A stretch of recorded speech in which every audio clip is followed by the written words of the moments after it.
Con mucho gusto los recibimos desde los estudios de Trimax Media y a través de la pantalla de BTV para presentar otro programa, Compromiso Salud. Doctor Eduardo Bianco, ¿cómo anda?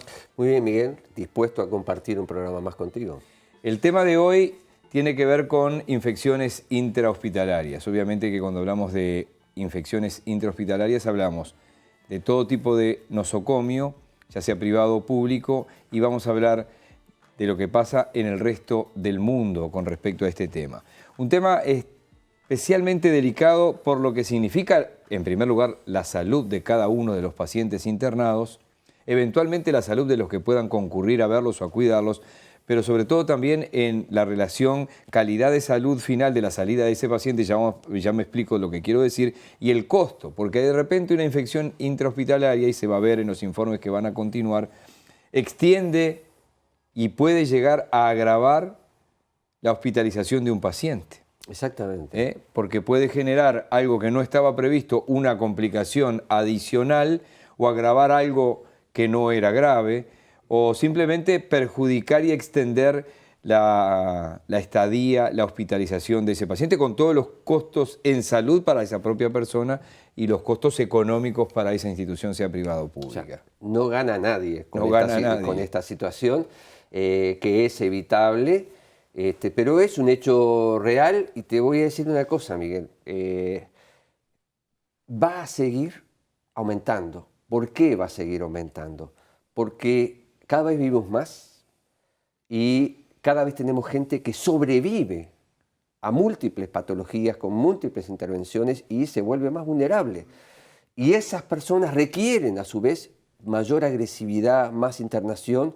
Y bueno, se van concentrando en los hospitales y en determinadas áreas gérmenes que generan resistencias y que se tornan difíciles. Entonces, tenemos que buscar una forma de prevenir esto. Tenemos que ser conscientes primero, todos, quienes trabajamos, quienes están de pacientes y quienes visitan a los pacientes, que entre todos tenemos que resolver este problema. Muchas veces se escucha a una licenciada en enfermería, un licenciado o una enfermera decirle a una madre que va con niños muy pequeños a ver el abuelo: madre, no lo traiga acá, espere que el abuelo vuelva a la casa, cuando no estamos hablando de un caso grave. No, a veces parece que uno es malo porque limita, sí, pero es un problema. No expongan a un niño de repente más frágil en sus defensas, como usted decía. Sí. Bien, vamos a presentar el siguiente informe que nos va a adentrar formalmente en el programa de hoy, donde se va a ver que este problema no es un problema de los países del tercer mundo, necesariamente por falta de tecnología, sino que es un problema que afecta a los hospitales del mundo entero.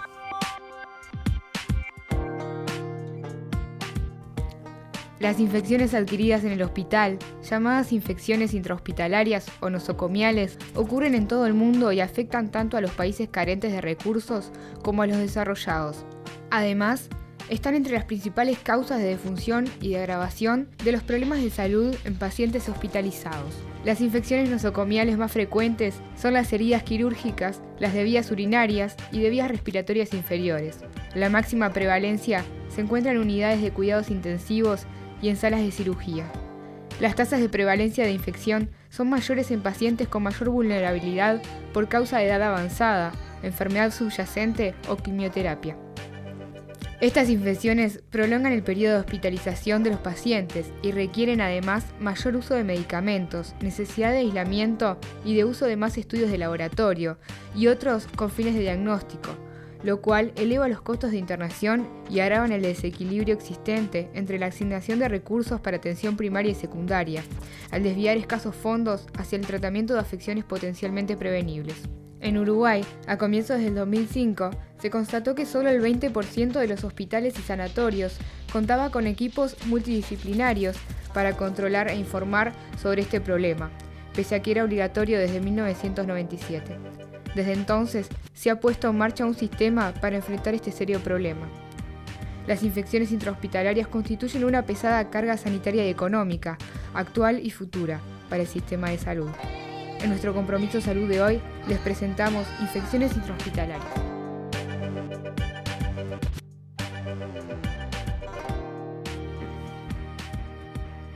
ha quedado presentado el tema y vamos a seguir profundizando en el bloque que sigue y con nuestro invitado especial del día de hoy. Les voy a dar las vías de comunicación, @saludcompromiso es nuestro Twitter para ustedes conocer qué día está el programa al aire, qué temas va a tratar o para sugerir lo que quieran. Nuestro correo electrónico es compromisosaludui@gmail.com para sugerir, para proponer. Lo decimos y no nos cansamos de decir que a veces ustedes dicen, los veo hace mucho tiempo, tenemos 3 temporadas, ¿no?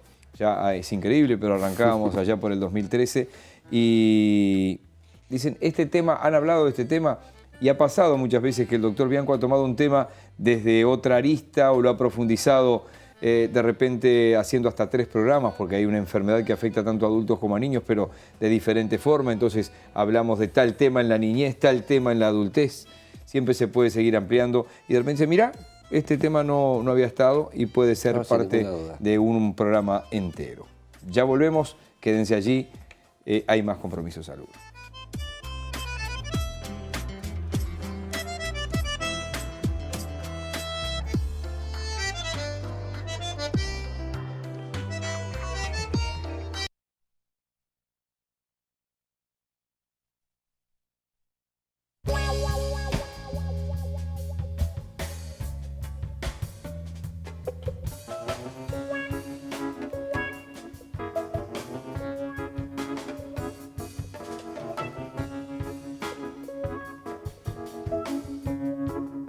0800-81-89, la línea gratuita para afiliarte a Grenca. Grenca es la salud a tu alcance.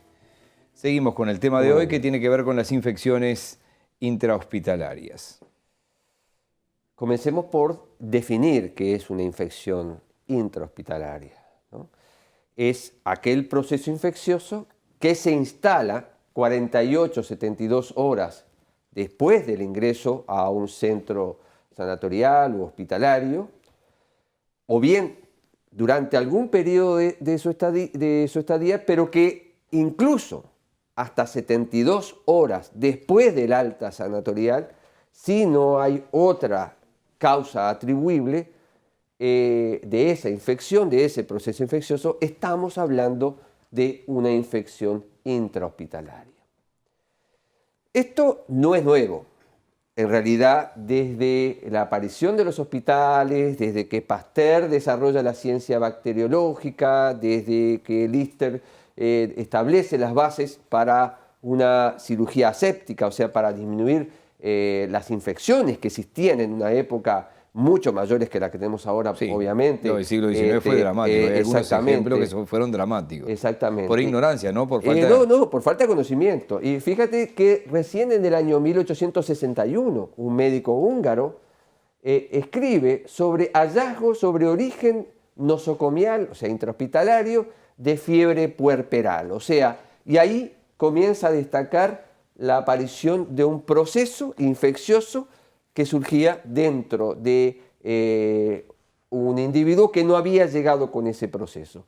En el año 50, ya unos cuantos años después, en Estados Unidos, a raíz de una epidemia de infecciones por estafilococo en hospitales, uno de los médicos que estaba involucrado lleva y pone en el tapete que, bueno, había que hacer algo, había que trabajar sobre esto, y ahí se inicia un proceso. Pero si tú ves, es recién en el año 1989 que la Organización Panamericana de la Salud y la Sociedad de Epidemiología de los Estados Unidos organiza la primera conferencia regional sobre el tema. O sea, no es una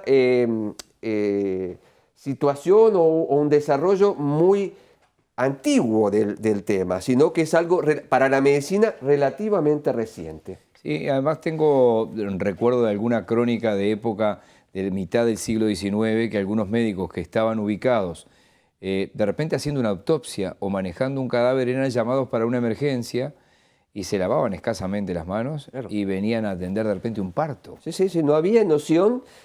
Bueno, la epidemiología, que es una rama que se desarrolló, nos ayudó a entender, pero no solamente eso, la contaminación con aguas hervidas y con toda una serie de cosas que no conocíamos. Bueno, entonces, Esto es un problema real de salud pública que, como tú decías, no solamente aumenta la enfermedad y las muertes en el hospital, que no debían haber ocurrido, sino que aumenta la carga de costos enormemente. La frecuencia varía de un hospital a otro y se estima a nivel internacional entre 5 y 10% de pacientes que ingresan pueden sufrir una infección intrahospitalaria. Obviamente, puede ser leve, puede ser moderada, puede ser severa, puede ser una infección leve de una herida operatoria que no tiene mucho más que un poco más de tratamiento antibiótico. Pero de todas maneras, sí hay pacientes que les ponen en riesgo la vida. Y como decíamos, hay detrás de esto un impacto económico. Como en todo proceso infeccioso, hay que considerar un trípode. El germen, hay gérmenes que son muy agresivos y que pueden afectar a cualquiera, pero hay gérmenes no tan agresivos que se agarran a un huésped, o sea, a una persona con disminución de sus defensas, pueden provocar un daño importante. Y a veces el entorno, el ambiente donde transcurren, cuáles son las circunstancias de limpieza o no, y de cuidados o no, genera que se produzca una infección. Y en el caso de la infección intrahospitalaria tenemos pacientes que pueden tener defensas disminuidas. De hecho, la población que ingresa suele tener una edad mayor que la edad promedio. Los tratamientos médicos, por ejemplo, a veces hay que darles corticoides, hay que darle inmunosupresores, hay que darle medicación oncológica que afecta a las defensas y pueden facilitar que un germen, incluso banal, pueda generar un daño. La propia enfermedad de base condiciona o disminución de la defensa o complicaciones infecciosas y obviamente cuanto más grave está la persona, más procedimientos invasivos puede requerir y las barreras naturales que tiene el cuerpo humano son invadidas debido al tratamiento médico-quirúrgico que se pueda instalar. Con respecto a los agentes infecciosos que causan estos problemas, ¿dónde están? En los hospitales, están en los pisos, en los equipos, en los muebles, en los insumos que manejamos día a día, pero también están en la piel, la mucosa, en las secreciones, tanto del paciente como de quien, digamos, visita al paciente y quien lo atiende también, Miguel. ¿Cuáles son las infecciones más frecuentes que encontramos? De la literatura lo que recogemos, las infecciones de la vía urinaria, en general asociada a la colocación de sonda vesical, la herida operatoria, la contaminación puede ser lo que se llama exógena, puede venir desde el aire que está contaminado o el equipo médico puede llevar esa infección, o puede ser endógena, puede estar en la piel del individuo que sea portador de esa bacteria, o si, por ejemplo, hay un problema de colon, se perforó el colon, y es una cirugía que es ya con un contenido infeccioso altamente cargado, puede infectarse la herida operatoria o pueden generarse más infecciones, pero esto ya tiene que ver más con la propia enfermedad. Bacteriemias, voy a aclarar qué es esto. Bacteriemia es bacteria más emia que tiene que ver con sangre. Es el pasaje de gérmenes, de bacterias, a la sangre, en general vinculado a la introducción de catéteres, que puede ser para procedimientos o puede ser para vías venosas centrales. A veces hay que colocar no unas pequeñas agujas o catéteres en el brazo, sino para dar determinadas medicaciones hay que colocar en vías centrales punciones en venas más gruesas y eso dejarlo 5, 6, 7 días colocado en el interior. Eso es un lugar en donde gérmenes que pueden andar en la sangre pueden depositarse y generar un proceso infeccioso.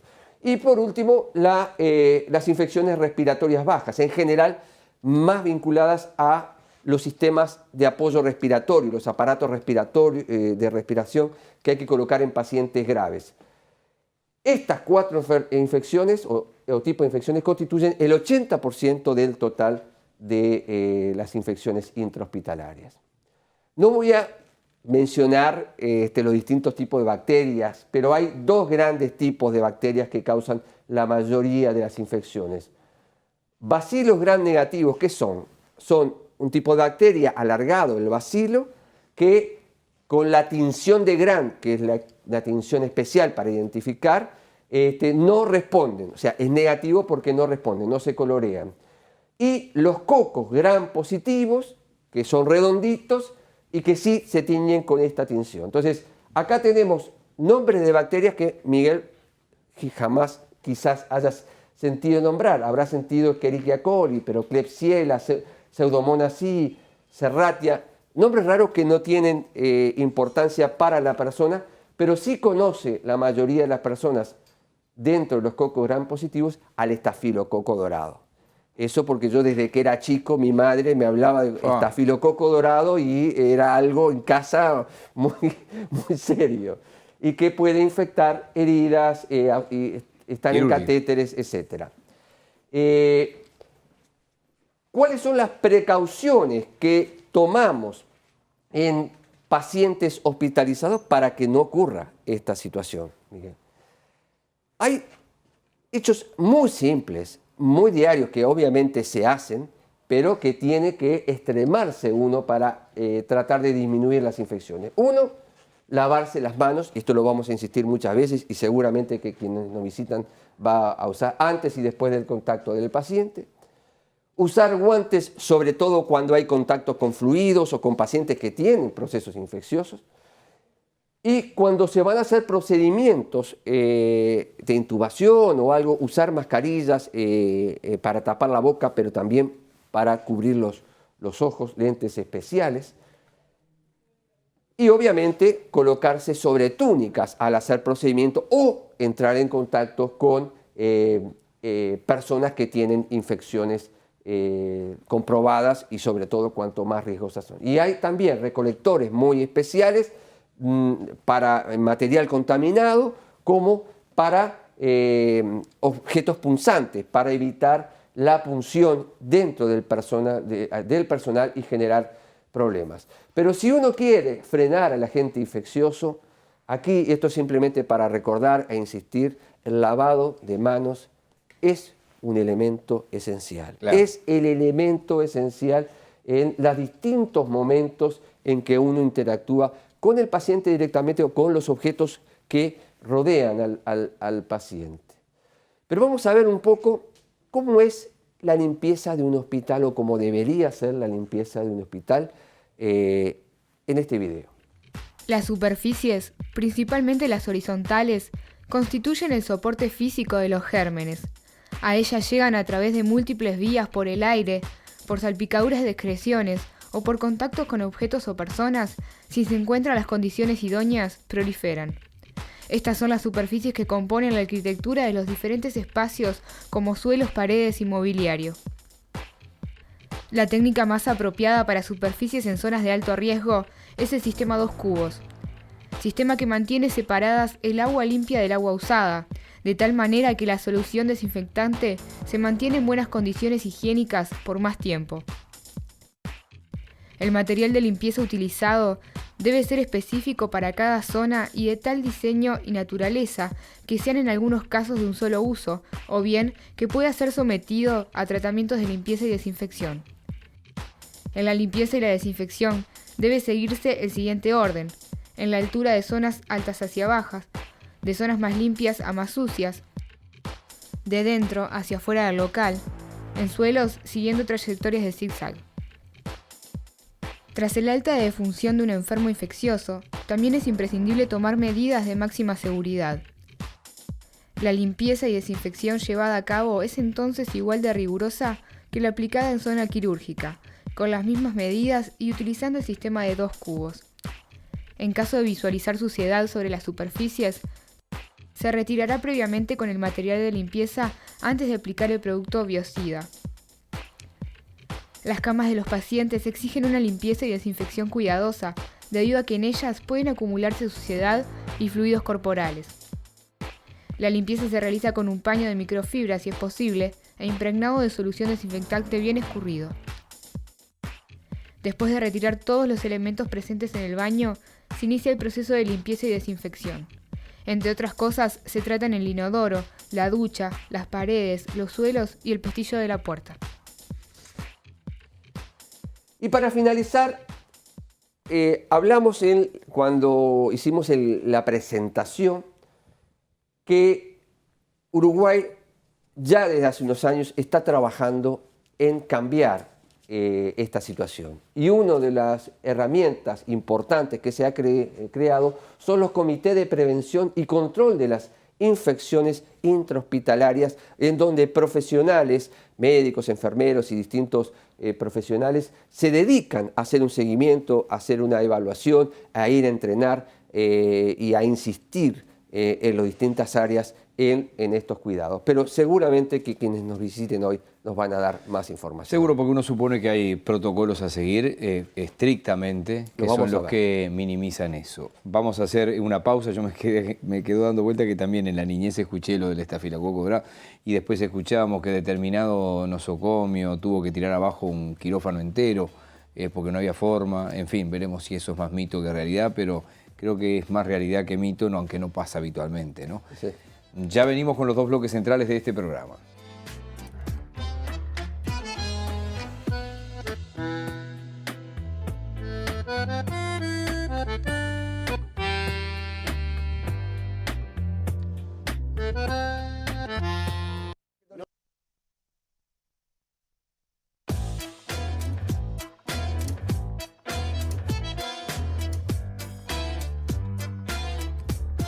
Presenta este espacio Aliviol Sport y Chao Dolores.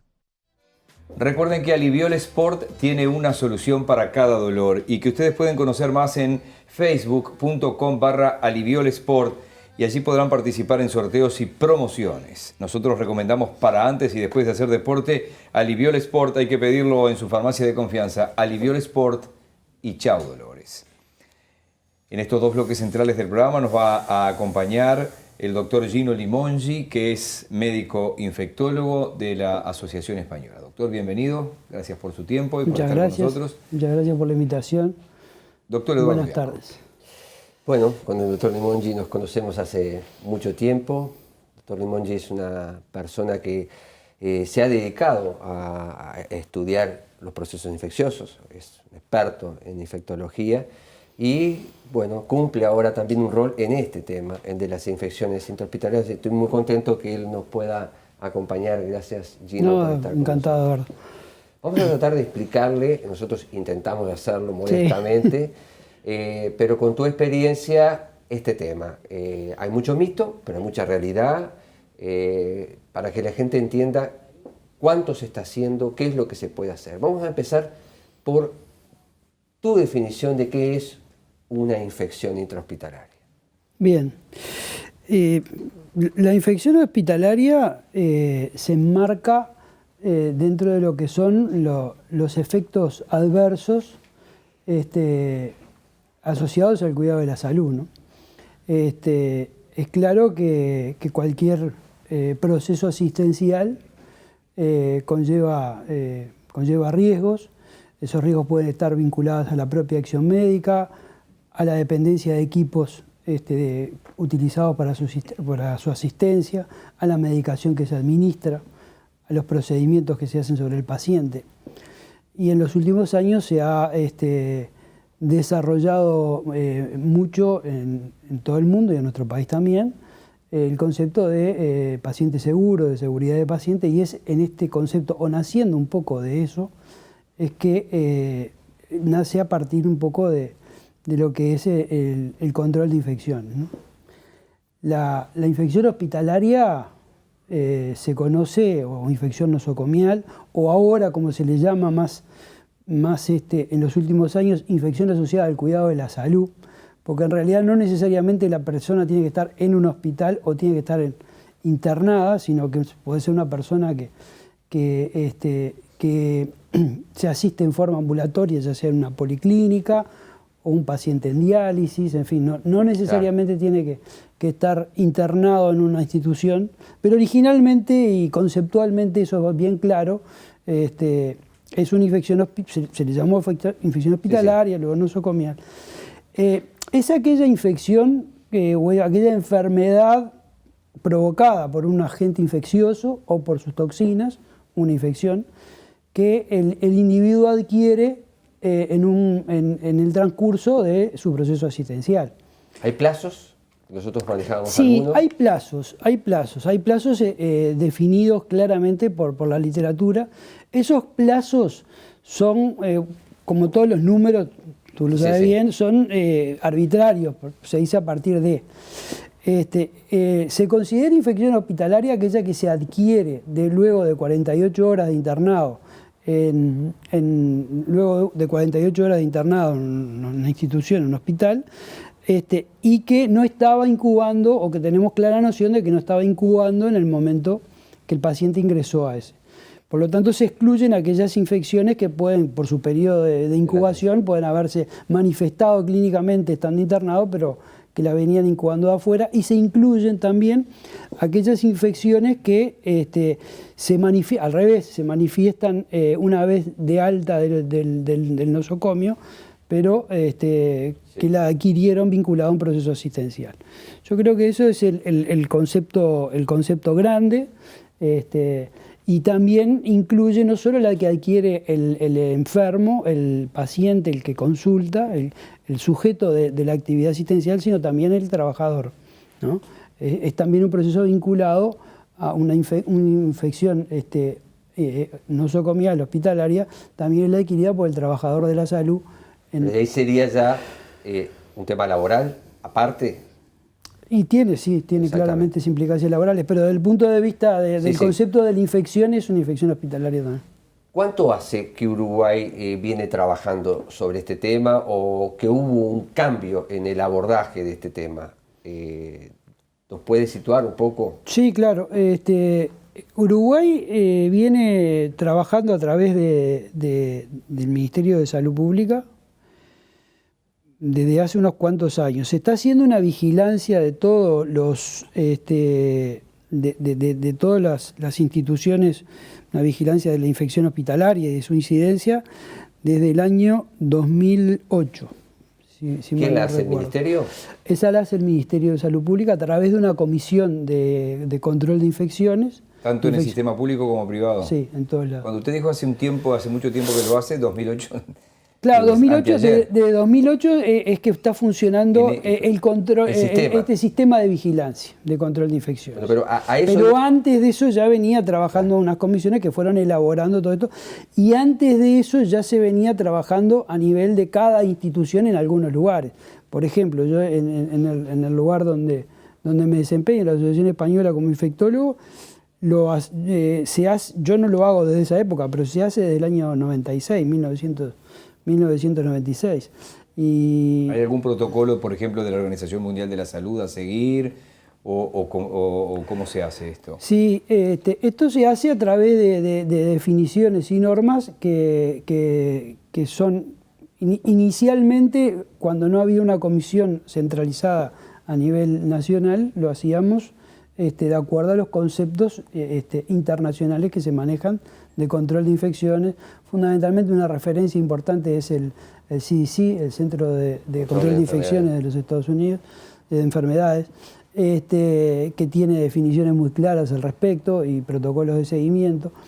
Y después actualmente existe, a través de esta comisión, está protocolizado el tipo de infecciones, las definiciones. Es porque te decimos esto, porque dentro de lo que estaba leyendo, aparentemente hay una normativa del año 1997, pero repasando comunicaciones de prensa, veíamos que el Ministerio de Salud Pública en el 2005 hacía una evaluación y resulta de que solo 20% de las instituciones cumplían esa normativa, y allí como que hubo un cambio y se decide, tratar de hacer cumplir, y seguramente que eso crear el comité ese que estaban hablando, ¿no? Sí, nosotros ya trabajamos en el comité, ya te digo, del 96, yo personalmente estoy trabajando ahí desde el 2004, 2005, y se trabaja de acuerdo a los mismos criterios que ahora se ha generalizado a prácticamente todas las instituciones. Sin dar nombres, hay mucha disparidad en lo que es lo privado, lo público, Montevideo Interior. En cuanto a infecciones. Sí, obviamente de lo que estamos hablando. Sí, yo primero voy a hacer una precisión que me parece importante. Independientemente de dar números, yo no trabajo en ninguna institución, no participo, no pertenezco a la Comisión de Control de Infecciones del Ministerio, por lo tanto yo no tengo acceso a esa información, más que la información que se hace pública con cierta frecuencia, pero que ahí no están identificados las distintas instituciones o las distintas áreas. Conozco sí la realidad del lugar donde yo trabajo. Pero lo que usted me decía, y sí, es distinta las realidades por varias cosas.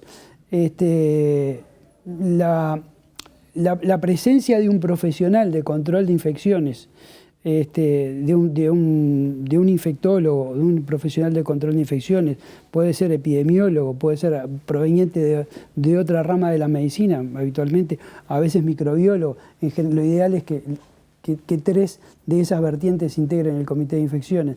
Esa realidad no está distribuida homogéneamente en todo el país. Eso es claro. A su vez, las instituciones de asistencia de otros lugares o de otras zonas del país tampoco tienen el nivel algunas de ellas no tienen el nivel de complejidad que tienen las que tenemos en Montevideo. Por lo tanto, la incidencia mayor de infecciones hospitalarias en estas instituciones, ¿no? Bien, tenemos que hacer una pausa, ediliciamente también, porque lo que se ha construido nuevo ya se construye con otros parámetros y con determinadas obligaciones. Exacto. ¿No?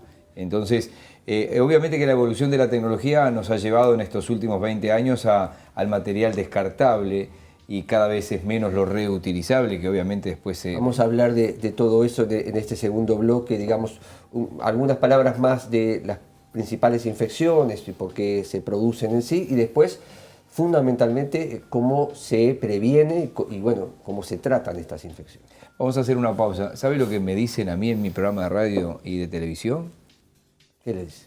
Cómo las instituciones en la media hora libre, y lo estoy diciendo yo, no lo involucro usted, dejan salir al personal, a veces de quirófanos, con la ropa, salen a fumar afuera, se sientan en el cordón de la vereda y fuman afuera, en el murito, y vuelven con la misma ropa a trabajar, como si estuviéramos en 1870 más o menos. No sé si eso tiene solución. Si se enoja alguien conmigo, va a tener 2 trabajos, enojarse y desenojarse. Hacemos una pausa y ya volvemos. Presentó este espacio Aliviol Sport y Chao Dolores.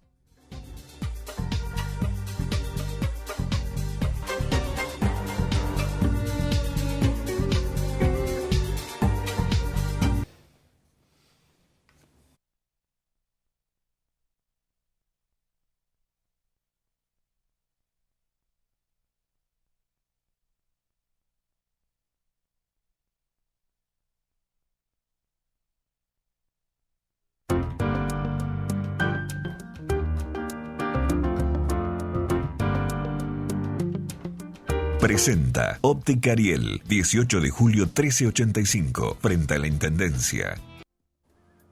Bloque final con el doctor Gino Limongi, es médico infectólogo de la Asociación Española, que nos está acompañando hoy prestándonos su conocimiento por un rato para que todos ustedes puedan tener más información con respecto a esto que es el programa de hoy, infecciones intrahospitalarias.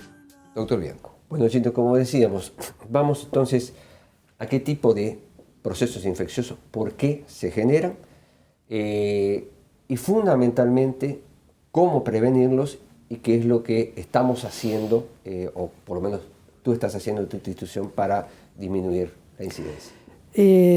Sí, mira, las infecciones hospitalarias son estas que nosotros señalábamos y su distribución se reparte fundamentalmente si bien puede ser cualquier situación que entre dentro de esta definición, pero más frecuentes son las infecciones urinarias asociadas a catéter, o a catéter urinario, la sonda vesical. Esa sonda vesical da cuenta de la 45% de las infecciones hospitalarias. Después, en segundo lugar, vienen las infecciones de sitio quirúrgico. Las infecciones de sitio quirúrgico son un lugar muy importante donde se puede hacer acciones para prevenirla, en todas ellas, pero en la infección de sitio quirúrgico particularmente, y también es un porcentaje alto. Después, en tercer lugar, vienen las neumonias, o sea, las infecciones respiratorias que se producen en los pacientes hospitalizados y que en el 80-90% son vinculadas a procesos de instrumentación de la vía aérea, intubación de pacientes en CTI. Y después, en un porcentaje menor que los anteriores, pero con mucho impacto, vienen las infecciones asociadas a los catéteres, que son infecciones, a los catéteres venosos, que son infecciones que se desarrollan directamente en el torrente sanguíneo. Y esas infecciones pueden estar vinculadas a catéteres que se colocan en áreas de cuidados intensivos, a catéteres de diálisis, a catéteres de pacientes oncológicos. Cada una de, si bien los porcentajes son más o menos esos que le dije, primero la infección urinaria, infección de sitio quirúrgico, infección respiratoria y catéter, el impacto de estas dos últimas es muy elevado, porque son enfermedades que aumentan, que provocan mortalidad por sí mismas. Las infecciones por catéter tienen una mortalidad importante, las infecciones asociadas respiratorias asociadas a ventilación mecánica la tienen. Son procesos que además aumentan mucho la estadía de los pacientes en un hospital, aumentan no menos de 15-20 días la estadía de los pacientes en los hospitales. Y lo más importante de todo, genera mucho costo para las áreas asistenciales, que en este momento tienen mucha importancia, porque todas las cosas que estamos haciendo implican un costo importante. Entonces, todas estas cosas, lo más importante es que son prevenibles. Que conceptualmente el paciente que se va a asistir por una cosa no fue a adquirir la infección ni debería adquirirla. Eso no quiere decir que se pueda llegar a una infección hospitalaria cero, porque el riesgo implica la posibilidad de que las cosas sucedan. El concepto es que la infección es una infección prevenible. Incluso en muchos países desarrollados se ha llegado a tasas de infecciones por catéter casi de cero. Correcto. Y a bajar mucho las tasas de infección respiratoria. Nosotros... ¿Cómo estamos? Si hay una estimación comparada sí, con... eso está absolutamente medido. Eso está absolutamente medido. El indicador epidemiológico capaz que es un poco complejo de explicar, pero nosotros estamos... Si, por ejemplo, los países desarrollados, los países del primer mundo, tienen una tasa de bacteriemias por catéter, de infecciones del torrente sanguíneo por catéter, menor de un episodio por 1000 días de catéter, porque esa es la manera que se mide de una manera, capaz que llevaría un poco a explicarlo, pero la medida que se hace es cuántas veces ocurre ese fenómeno en el momento que la persona está expuesta al riesgo. No importa si está en una cama y no tiene el catéter, no importa si lo tiene.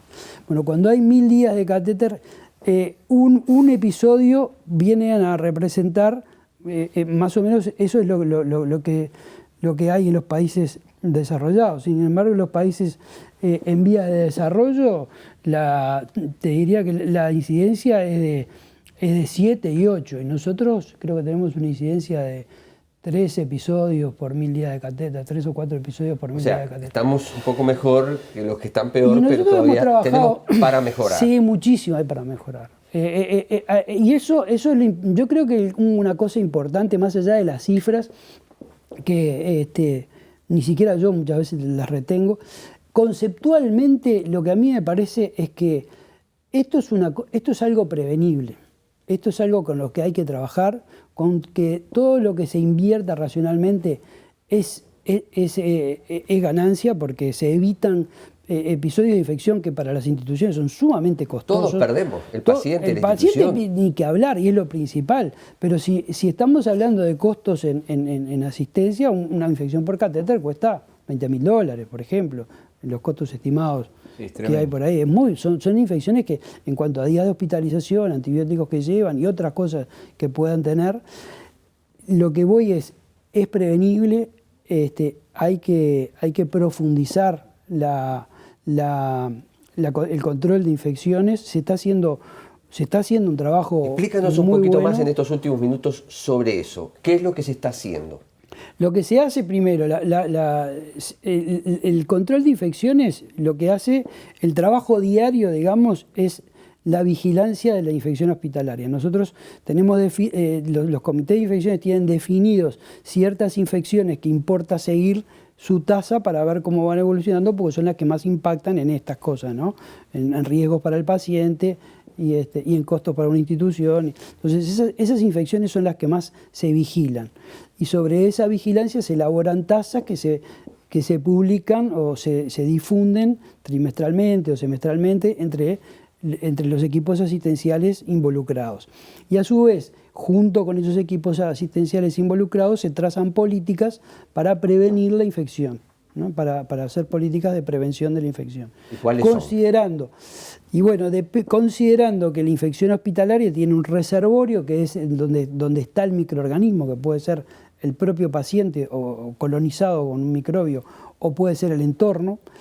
Hay una vía de transmisión, que es el mecanismo por el cual ese paciente, ese microbio en ese reservorio llega al huésped, y un mecanismo de transmisión, y un huésped receptor, que es el enfermo que va a adquirir una nueva infección.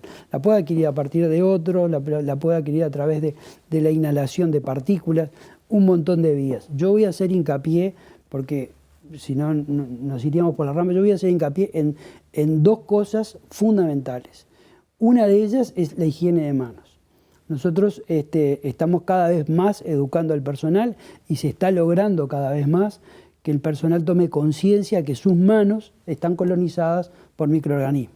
Y si yo toco esto acá, me voy a llevar los microbios que hay acá, y si después toco esto de acá, voy a llevar los microbios para este otro lado. Eso no quiere decir que yo me enferme, porque es una aportación transitoria.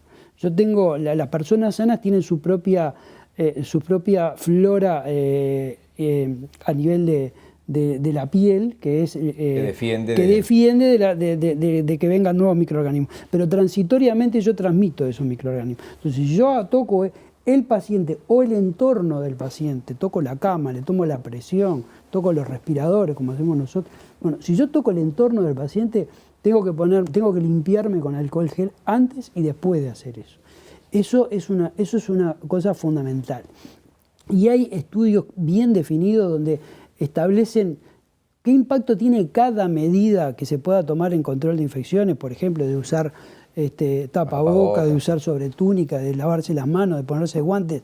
Sin la higiene de manos, ninguna de las otras medidas tiene absolutamente ningún sentido. O sea que esa... Y la medida esencial es higiene de manos. Yo le digo, como primera gran cosa es la higiene de manos a todo el personal asistencial. ¿Y la segunda? Y la segunda cosa que impacta muchísimo en el control de infecciones es la higiene hospitalaria, la higiene ambiental. Porque los reservorios de microorganismos son los pacientes colonizados con un microorganismo. Imagínense un paciente con expectoración, que expectora en algún lugar, pero microbio queda en la cama. Y bueno, por un lado el paciente, y por otro lado se deposita en áreas alrededor del paciente, los pestillos de la puerta, en el baño, en las barandas de las camas, en la mesa de luz, en los monitores. Entonces la higiene de todas esas áreas, ese entorno del paciente, es fundamental para disminuir la carga bacteriana que hay en el entorno del paciente. No obstante, cuando uno rompe una forma de decirlo, cuando uno incursiona en esa área, ya sea toca al paciente o su entorno, la higiene de manos es fundamental.